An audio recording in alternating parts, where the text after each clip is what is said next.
You were going to do, can you tell me a little more about the mini quiz? My name is Leah Pinelli and I teach human sexuality. The goal that this class aims to achieve is that by the end of it, each student is more knowledgeable about sexuality and all the aspects of it, and there's a lot of them, so this class teaches that. In this class, we do quizzes sometimes, but there's no pressure. We do projects each interval, and they're really easy, and we get to choose if it's in groups or not. And we also play games. Human sexuality's goal for students is to help students to really identify their own values and also recognize the elements of healthy relationships, both with themselves and others, and then use their values to really inform what kind of relationships they want to have in their life with themselves and with each other.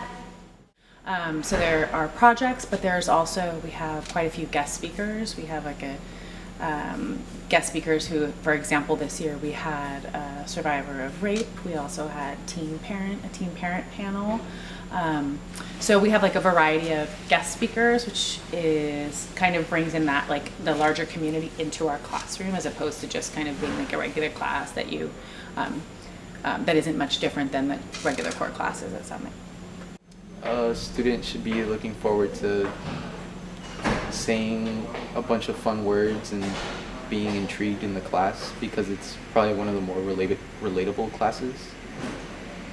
So usually I think with human sexuality, students really just look forward to being able to talk openly and learn about sexuality and not feel inhibited or afraid to say things or to ask things that maybe they couldn't say or ask anywhere else in their world.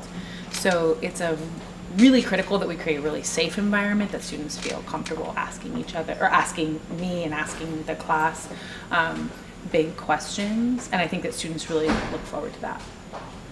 So what is HIV specifically saying, how it affects the immune system, and how Probably the over advice, time, if you don't treat the it- class definitely works best for students who have a mature mindset, so they don't have to be older students. I actually think that ninth grade is a great time to take human sexuality, but I do think that if you come into it with a sense of maturity, doesn't mean you have to be comfortable with everything we talk about, but not necessarily, kind of leaving middle school behind and really entering into I am a young adult, and looking at the class through that lens, I think helps students to get the most out of it.